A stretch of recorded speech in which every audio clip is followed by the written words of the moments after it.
Hello and welcome back. In the last chapter, we took a deep dive into reporting and analyzing receivables, which are essentially the amounts owed to a company. Today, we're shifting gears to another critical area of financial reporting: long-lived assets. This chapter will help us understand how companies account for their most significant resources, those assets they expect to use for many years to generate revenue. So, what exactly are long lived assets? Well, they're typically resources that have physical substance, are used in the operations of a business, and are not intended for sale to customers. Think of things like buildings, equipment, and land. Because they're used over many years, they're often called property, plant, and equipment, or sometimes just fixed assets. A key part of understanding these assets is how their initial cost is determined. Companies follow the historical cost principle, which means they record plant assets at their purchase price. This cost isn't just the sticker price, it includes all expenditures necessary to acquire the asset and make it ready for its intended use. For instance, when purchasing land, the cost includes not only the cash price, but also closing costs like attorney's fees, real estate commissions, and even the cost of clearing the land. Similarly, for buildings, it includes the purchase price, closing costs, and construction costs, even interest costs incurred during construction. For equipment, think sales taxes, freight charges, and installation costs.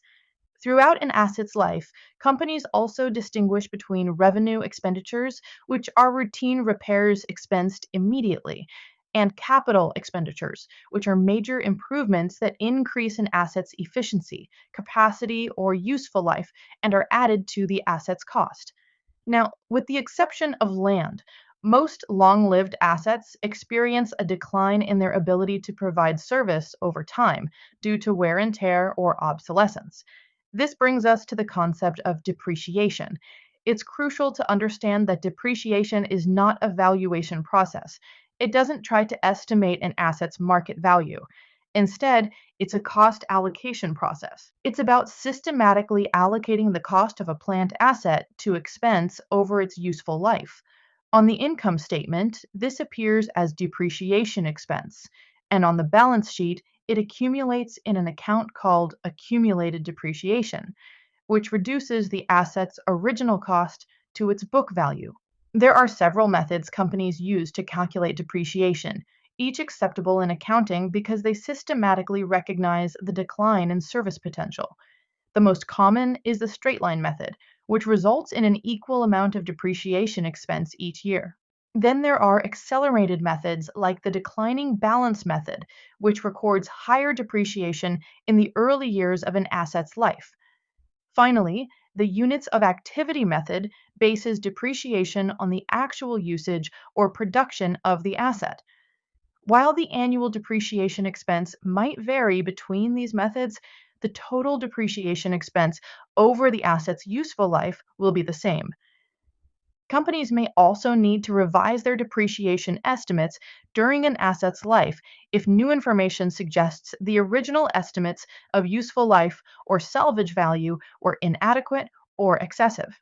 Eventually, long lived assets reach the end of their useful lives and are disposed of. This can happen through a sale or a retirement.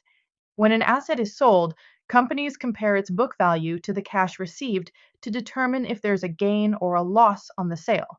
If an asset is simply retired because it's no longer needed and has no market value, a loss is typically recognized if it still has a positive book value. Beyond physical assets, businesses also have intangible assets. As the name suggests, these are rights, privileges, and competitive advantages that do not have physical substance. They are often evidenced by contracts or licenses. Examples include patents, which grant exclusive rights to an invention, copyrights for artistic or published works, trademarks and trade names that identify products or companies, and franchises that allow the use of a franchisor's system. Like tangible assets, intangibles are recorded at cost. If an intangible asset has a limited useful life, its cost is allocated to expense through a process called amortization. However, some intangibles, like trademarks and goodwill, are considered to have an indefinite life and are therefore not amortized. Goodwill is a special intangible asset that arises only when an entire business is purchased and represents favorable attributes like good customer relations or skilled employees. Interestingly, research and development costs, even if they lead to successful patents, are generally expensed as incurred because of the uncertainties involved. Finally, we'll look at how long-lived assets are presented in financial statements and how they are analyzed. You'll find them on the balance sheet under property, plant, and equipment, and intangible assets, with details often provided in the notes to the financial statements. To analyze how effectively a company is using these significant resources, we often look at ratios like return on assets and asset turnover. Return on assets measures overall profitability by showing how much net income is generated by each dollar of assets. Asset turnover indicates how efficiently a company is generating sales from its assets. Essentially, how many dollars of sales are generated for each dollar invested in assets. These metrics, along with profit margin, give us valuable insights into a company's operational efficiency and profitability. And that wraps up our overview of long-lived assets. It's a crucial chapter for understanding how companies manage and report on their foundational resources. As we move forward, our next chapter will dive into reporting and analyzing liabilities, which represent the amounts a company owes to others. Thank you for listening today. Keep up the great work in your accounting journey.